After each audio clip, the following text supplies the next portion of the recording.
বেলা যত গড়ায় মুর্শিদাবাদ জেলা কংগ্রেস কার্যালয় ততই জমজমাট হয়ে ওঠে। অবশেষে তিনি বেরোন কার্যালয় থেকে।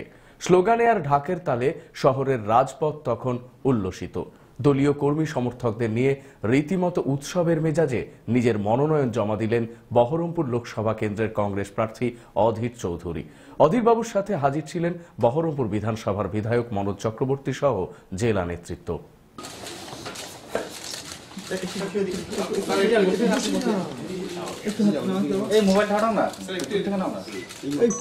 আমরা যে নমিনেশন ফাইল করলাম, অর্থাৎ আইনি প্রক্রিয়া নির্বাচিত হওয়ার আগে যে নমিনেশন ফাইল করতে, অর্থাৎ আমি যে প্রার্থী কংগ্রেস দলের পক্ষ থেকে সেটাকে আগে সুনিশ্চিত করতে হয়। আজকে সেই প্রক্রিয়াটা সমাপ্ত হলো।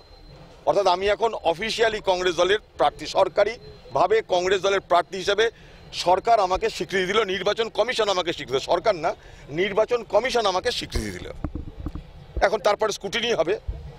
আজকে আমি সব কাগজপত্র জমা দিলাম, এবার স্কুটিনির পর ওরা কনফার্ম করবে।